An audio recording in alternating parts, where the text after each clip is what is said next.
এক দেশে রাজা আর রানী রাজত্ব করত। তাদের ৩টি ছেলে ছিল, আর সবাই বিয়ের উপযুক্ত বয়সে এসে পৌঁছেছেন। একদিন রাজা তাদের ডেকে বললেন, প্রতিটি মানুষের একটা জীবন সঙ্গী থাকে। এখন সময় এসেছে তোমরা নিজের ঘর বসানোর। তবে আমি তোমাদের জন্য মেয়ে খুঁজে পাইনি, তাই তোমরা নিজেরাই দেখে নাও। তোমরা ৩ ভাই তোমাদের ধনুক বাণ নিয়ে বেরিয়ে পড়ো, আর যেখানে তীর পড়বে সেখান থেকেই তোমরা তোমাদের বউ খুঁজে নেবে। ৩ রাজপুত্র রাজার আদেশ মেনে তীর ছুড়ল। প্রথম জনের অর্থাৎ বড় ছেলের তীর পড়ল এক কৃষকের বাগানে। সেখান থেকে এক সুন্দরী কৃষকের মেয়ে তীর হাতে নিয়ে হাজির হলো। আর দ্বিতীয় ছেলের তীর পড়ল এক ধনী ব্যবসায়ীর বাগানে। সেখান থেকে ব্যবসায়ী মেয়েটি তীর হাতে করে নিয়ে এলো। কিন্তু ছোট ছেলের তীর এত উঁচু গেল, দেখা গেল না। সে ঘন্টার পর ঘন্টা খুঁজতে খুঁজতে জঙ্গলে পৌঁছে গেল। সেখানে একটি পুকুর দেখতে পেল, আর সেই পুকুরের পদ্ম ফুলে একটি ব্যাঙ বসেছিল। তার মুখে ছিল রাজপুত্রের তীর। রাজপুত্র ব্যাঙকে অনুরোধ করল, দয়া করে আমার তীরটা আমাকে ফেরত দাও। একথা শুনে ব্যাঙটি বলল, আমি তোমার তীর তখনই ফেরত দেব যদি তুমি আমাকে তোমার স্ত্রী হিসাবে গ্রহণ করো। এই কথা শুনে রাজপুত্র অবাক হয়ে যায় আর বলে, একজন রাজপুত্র কি করে একটা ব্যাঙকে বিয়ে করতে পারে? কিন্তু তখনই তার বাবার কথা মনে পড়ল, আর তখনই ব্যাঙটিকে হাতে তুলে নিয়ে রাজপ্রাসাদের দিকে রওনা হলো। প্রাসাদে পৌঁছে সব কিছু তার বাবাকে খুলে বলল, আর ব্যাঙটিকেও দেখালো। রাজা ব্যাঙটিকে দেখে একটু চিন্তিত হয়ে বললেন, বাবা, যদি তোমার ভাগ্যে একটি ব্যাঙ বউ লেখা থাকে সেটাকে মেনে নিতে হবে। আর সেই দিনই ৩ রাজপুত্রের বিয়ে সম্পন্ন হলো।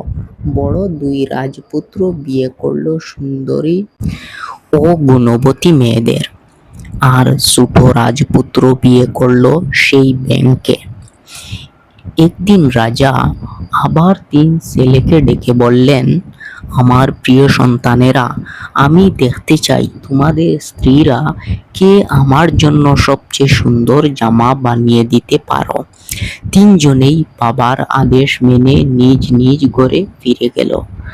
বড় ২ রাজপুত্র নিশ্চিন্ত ছিল, কারণ তাদের স্ত্রীরা সুন্দর সেলাই ও কারুকাজ করতে পারত। কিন্তু ছোট রাজপুত্র চিন্তায় পড়ে গেল, কারণ তার বউ যে একজন ব্যাঙ। সে মন খারাপ করে ঘরে ফিরে এলো। তার মন খারাপ দেখে ব্যাঙটি বুঝতে পারল কিছু একটা হয়েছে। সে লাফাতে লাফাতে কাছে এসে কোমল কণ্ঠে জিজ্ঞেস করলো, স্বামী, আপনি মন খারাপ করে আছেন কেন? রাজকুমার দুঃখ ভারাক্রান্ত মন নিয়ে বলল, এখন আমায় লজ্জার মুখে পড়তে হবে। বাবা আমাদের বলেছেন আমাদের স্ত্রীদের আগামী সকালের মধ্যে একটি সুন্দর জামা তৈরি করে দিতে হবে। ব্যাঙটি হেসে বলল, আরে, এটা তো তেমন কঠিন কিছু না। আগে আপনি ভালো করে খেয়ে ঘুমিয়ে নেন। মনে রাখবেন, প্রতিটা সকাল এক নতুন আশার আলো নিয়ে আসে। রাজকুমার খেয়ে নিল আর তারপর বিছানায় শুয়ে পড়ল। কিছুক্ষণের মধ্যে সে ঘুমিয়ে গেল। সে ঘুমিয়ে পড়ার পর ব্যাঙটি হুট করে দরজার বাইরে বেরিয়ে এলো।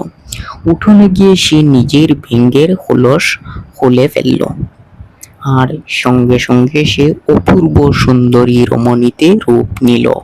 তারপর সে জোরে তালি বাজিয়ে বলল, আমার সকল দাসীরা শুনো, এমন এক রাজকীয় জামা তৈরি করো যেমন আমাদের রাজ পরিবারে তৈরি হয়। সারা রাত দাসীরা মিলে দারুণ সুন্দর এক জামা তৈরি করলো।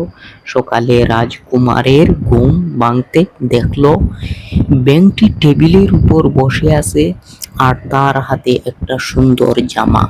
রাজকুমার আনন্দে লাফিয়ে উঠল এবং সেই জামাটিকে নিয়ে সোজা তার বাবার কাছে চলে গেল।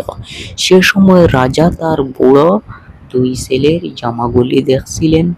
তখন বড় ছেলে তার স্ত্রীর বানানো জামাটি খুলে দেখালো।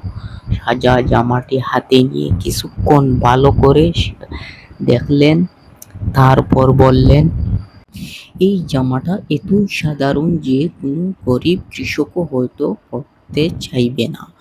তারপর দ্বিতীয় ছেলে তার জামাটি রাজাকে দেখালো।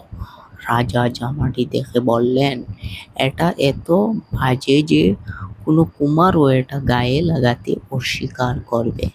আবার ছোট ছেলের পালা। এবার ছোট ছেলের পালা এলো।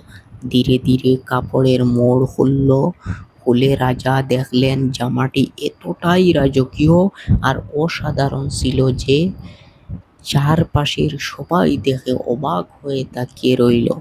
জামাটি সোনা আর রূপার সুতো দিয়ে নকশা করা, যেমন রাজকীয় সম্মানের প্রতীক।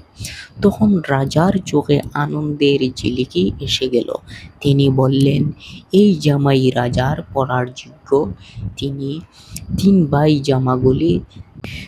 ভাই জামাগুলি দেখানোর পর আবার নিজেদের মহলে ফিরে গেলেন। পরবর্তী পর্ব দেখতে চাইলে আমার চ্যানেলটিকে সাবস্ক্রাইব করবেন এবং লাইক করবেন। কমেন্টে একটি সুন্দর কমেন্ট করে যাবেন।